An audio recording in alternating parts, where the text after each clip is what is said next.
tahu siapa yang menggagalkan 3 periode? Namanya Megawati Soekarno Putri. Ketika Pak Jokowi menghadap kepada Bu Mega meminta restu untuk 3 periode, apa yang beliau bilang? Hati-hati Jok, ini melanggar konstitusi. Rakyat akan melawan dengan sendirinya. Saya bukan fansnya Bu Mega. Saya orang yang dari dulu sering mengkritik Bu Mega, Mbak Puan, bahkan PDI Perjuangan. Tetapi pada situasinya saya mengerti bahwa benteng terakhir pada masa itu hanya Ibu Megawati. Kalau nggak ada Bu Megawati lolos itu 3 periode. Disitulah muncul, sebenarnya bukan muncul, mungkin ya nafsu itu sudah ada sejak awal. Ketika orang sudah diberikan kursi yang nikmat, ya kan, itu muncullah nafsu-nafsu manusiawi untuk terus menjabat. Ya, kalau Lukman mungkin belum pernah merasakan bagaimmana rasanya menjadi seorang presiden ya, atau nggak usah lah presiden lah, lu jadi komisaris di sebuah perusahaan ya. Ya, semua kenikmatan lu dapat, gaji lu dapat, fasilitas lu dapat, segala macam, lu di mana-mana dihormati orang, dipuji-puji orang. Terus kemudian mengerti, paham bahwa tahun depan lu harus mundur dan digantikan oleh orang. Apa yang terjadi? Post power syndrome. Rasa takut untuk kehilangan kekuasaan, rasa takut kehilangan manisnya kekuasaan. Ini sesuatu yang sifatnya manusiawi banget sebenarnya. Hanya orang-orang tertentu yang bisa menguasai diri supaya tidak masuk ke wilayah ini. Dan Pak Jokowi yang saya kira pada waktu itu sudah selesai dengan dirinya sendiri, ternyata belum, jauh daripada itu. Mulailah kebencian terhadap Bu Mega digaungkan dengan kata-kata mak banteng dan segala macam, bahwa Jokowi itu adalah boneka partai dan segala macam. Itu udah digaungkan di situ sesudah 3 periode itu ditolak oleh Bu Megawati. Saya ingat, dan ingat dibangunnya KIB pada waktu itu, Koalisi Indonesia Bersatu. Pak Jokowi mempromosikan siapa? Ganjar Pranowo, rambut putih, ingat nggak? Ya kan? Saya ingat banget pada waktu itu, saya pikir itulah sinyal. Ternyata saya baru mengerti di belakangan, itu adalah sebuah cara untuk menarik seorang Ganjar Pranowo dari PDI Perjuangan dan menempatkannya sebagai calon presiden di Koalisi Indonesia Bersatu. Tujuannya apa? Menghancurkan yang namanya Megawati Soekarno Putri dengan partainya PDI Perjuangan. Untungnya Ganjar Pranowo itu seorang yang loyal dan setia, tidak terpengaruh. Dari situ saya mengerti karakternya, ya kan. Gagal 3 periode, gagal hancur PDI Perjuangan. Ini sebenarnya adalah kepanikan yang dilakukan oleh seorang Pak Jokowi ketika dia tidak berhasil menuju apa yang dia inginkan. Makanya keluar kata-katanya Andi Wijayanto pada waktu itu, yang sekarang lagi viral, ya kan. Kalau bisa mengalahkan saya sekarang ini, Anda hebat. Kita akan tunjukkan kehebatan itu di hadapan seorang Joko Widodo. Thank you, Pak. Oke, kembali lagi di channel MD 2045. Salam inspirasi, salam NKRI, harga mati. Jadi teman-teman mungkin sudah mendengarkan sedikit penyampaian dari saudara kita Denny Siregar tentang Jokowi. Dulunya Jokowi meminta Megawati untuk memberikan dia sebagai calon presiden ketiga kalinya, namun Megawati menolak karena itu suatu pelanggaran konstitusi. Itulah yang terjadi sekarang, bahwasannya Jokowi mengusung Gibran sebagai wakil dari Prabowo Subianto. Nah, ini sebagai pro dan kontra, yang dimana pendukung Jokowi akan terus-menerus untuk mendukung Gibran dalam kontestasi Pilpres di tahun 2024 ini. Tentunya apa yang dibahas oleh saudara Denny Siregar ini sangat menarik dan sangat bermanfaat agar kita ketahui situasi politik dan cawe-cawe Pak Jokowi yang hanya haus kekuasaan, sehingga banyak pengamat politik mengkritik tindakan-tindakan Jokowi yang merusak demokrasi Republik Indonesia ini.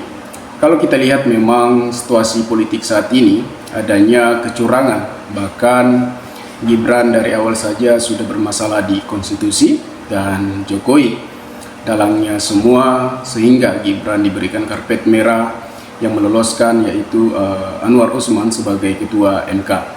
Jadi teman-teman, kita harus melihat situasi saat ini memang sangat menyedihkan, apalagi sikap Pak Jokowi yang dimana salah satu kader partai PDIP, padahal Megawati sudah menganggap Jokowi sebagai anak dari Megawati, tetapi kekecewaan Megawati, kesedihan Megawati sehingga Jokowi telah berkhianat dari partai PDIP yang meninggalkan, yang sudah membesarkan namanya sejak dari awal.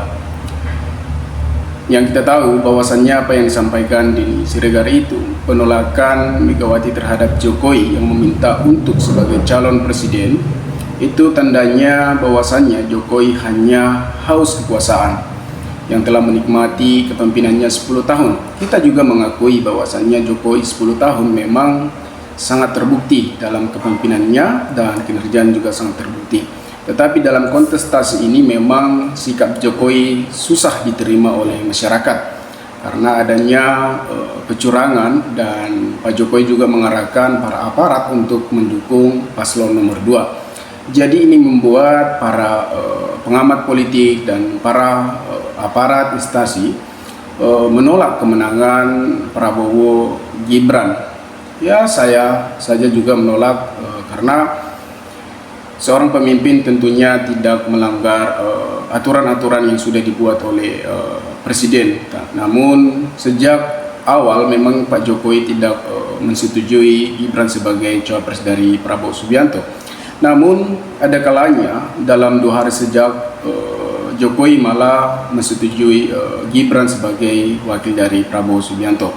Tandanya perkataan Pak Jokowi tidak konsisten dan sikap Pak Jokowi yang bisa dikatakan hanya gila kekuasaan, awalnya ditolak Megawati, namun sehingga sikap Pak Jokowi mengusung Gibran untuk sebagai wakil dari Prabowo Subianto. Inilah permainan Pak Joko Widodo, karena kalau kita lihat secara fisik bahwasannya Prabowo bahkan tidak mampu nanti ketiga tahunnya kalau misalnya memimpin NKRI ini, sehingga Gibran mengambil alih kepemimpinan dari Prabowo Subianto.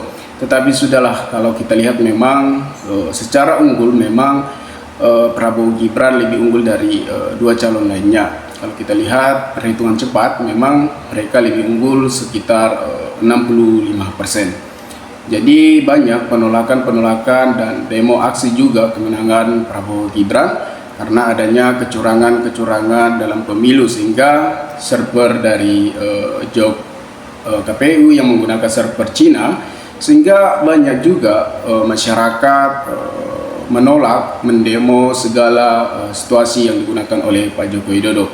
Teman-teman, kita harap pemimpin nanti adalah menjalankan segala visi dan misinya, bukan hanya semata doang di saat kampanye mereka memaparkan program-program hanya menarik, sehingga untuk kedepannya mereka tidak bisa melaksanakan. Apalagi program makan gratis. Program makan gratis kan tentunya bisa dilaksanakan hanya pada tahun 2029.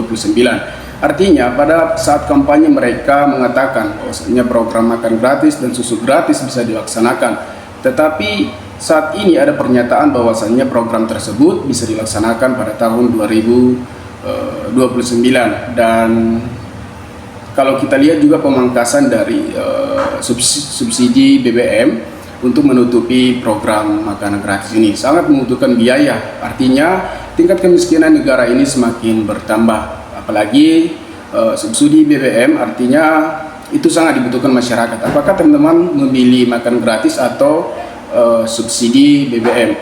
Apalagi tingkat sekarang harga beras sangat pesat naiknya. Kalau tidak salah 75.000 5 kilo. Jadi artinya ini akan menjadi kesusahan masyarakat.